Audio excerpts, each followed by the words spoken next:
Éric Antoine, on peut vous retrouver actuellement sur les réseaux sociaux avec vos tours de magie confinés. Plusieurs fois par semaine, vous nous proposez d'apprendre des tours de magie faciles à réaliser pour épater petits et grands.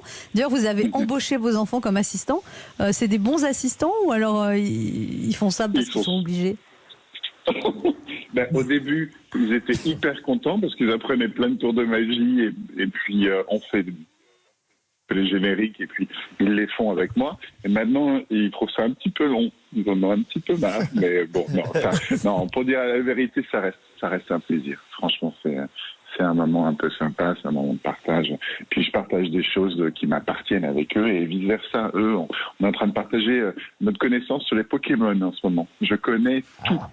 Le problème, c'est qu'ils se professionnalisent, ils sont en train de demander un salaire, donc ils sont en train de négocier là. Éric Antoine, vous êtes le parrain des associations Rire pour guérir et Magie à l'hôpital, qui en temps normal organisent des spectacles de magie dans les hôpitaux. Mais évidemment, confinement oblige, vous ne pouvez plus vous déplacer.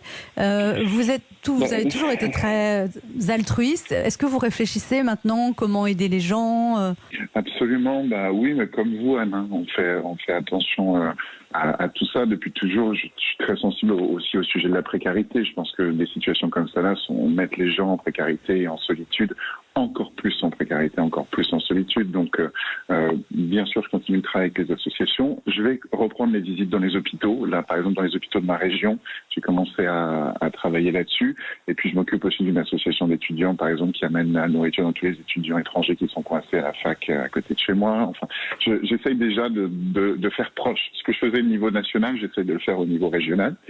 Et à côté de chez vous, Aix-en-Provence. Ouais.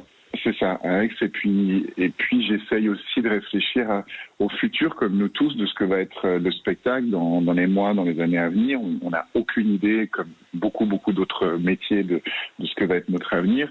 Et c'est vrai que j'écris depuis 2 ans un nouveau spectacle que je pensais qui est normalement prévu pour la fin d'une année, au mois de décembre et janvier aux Folies Bergères. Et je ne sais pas si c'est le moment, si c'est possible, si ce sera possible de jouer dans ce type de salle, de plus de quasiment 2000 places, ou s'il va falloir faire autre chose. Et je ne sais pas encore si je vais jouer ce spectacle ou si je vais jouer autre chose. Je me dis peut-être pour votre association ou pour la Fondation de France, jouer un spectacle dont les bénéfices iront 100% à des fondations le temps que cette pandémie se passe, quoi. Voilà. Éric Antoine, quelle est la